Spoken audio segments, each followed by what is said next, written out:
usually holds gold or stacks of cash, but in the modern world, a vault is often just a computer server. What happens when the numbers on that server are completely made up? This is the story of a company that built a massive empire out of thin air. It became the pride of a whole country. People believed it was the future of money, but the billions of dollars it claimed to have were nothing more than a ghost. The company was called Wirecard. It started in Germany as a small business handling payments for websites that banks did not want to touch. These were mostly online gambling and adult entertainment sites. The business made real money, but it was not the kind of money that builds a global giant. To become a superstar in the tech world, the company needed a new story. It needed to show massive, unstoppable growth. The CEO was a man named Marcus Braun. He wanted to be seen as a genius thinker who could see the future. He promised investors that his company would change how the world bought and sold things. He painted a picture of a flawless digital machine. But behind the doors of his office, the real machine was struggling. The actual profits were too small to match his grand promises. So, a choice was made to simply invent the success. The core of this detailed forensic deception relied on partners far away. Wirecard claimed it was expanding into Asia to capture huge new markets.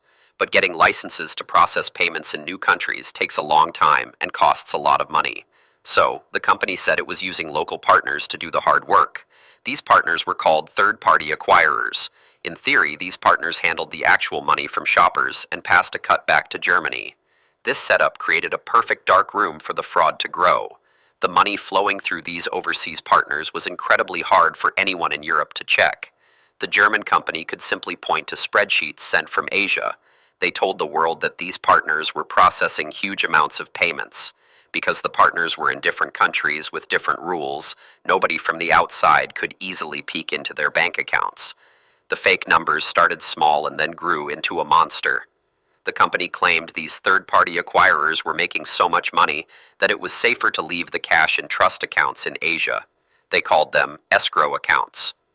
The company led everyone to believe that hundreds of millions of euros were sitting safely in banks in the Philippines and Singapore, but there was no real business happening there. The spreadsheets showing this fictitious revenue were completely made up. To make the fake money look real, the company created a clever loop. They would send real money from their real business to the fake partners in Asia. They called these payments loans or business costs. Then the fake partners would send that exact same money back to Germany. But this time, they called it profit. The same dollar traveled in a circle, but on the official books, it looked like brand new income. This circle of money had to spin faster and faster. Every year, the leader promised the public that the company was growing. To meet those promises, they had to invent more fake partners and more fake trust accounts. They created a giant web of fake companies that only existed on paper. Some of these partners were registered to empty houses or locked sheds. But on the computer screens in Germany, they looked like massive global banks. Investors around the world saw these soaring numbers and rushed to buy stock. Ordinary people put their retirement savings into the company. Large fund managers bought millions of shares. They all looked at the official reports and saw a golden ticket. The stock price went higher and higher. The company became worth more than some of the oldest and biggest banks in Europe. The fake success was making real people very rich on paper. For this trick to keep working, the company had to fool the people checking their math. These checkers were the EY auditors. Their job was to make sure the money on the reports actually existed in the real world. But the company built an elaborate stage play to trick them. When the checkers asked for proof of the money in Asia, the company gave them forged bank letters. The checkers trusted the rules too much.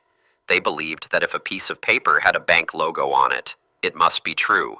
They did not understand that in the digital age, anyone with a computer can make a fake bank letter.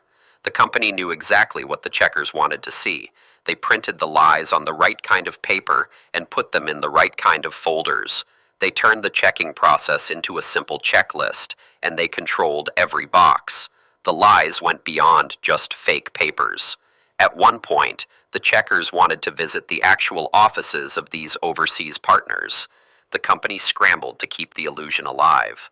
They rented fake office spaces in distant cities. They hired actors to sit at desks and pretend to be busy workers. They set up fake websites. It was a massive, carefully planned show just to make the checkers believe the third-party acquirers were real, thriving businesses.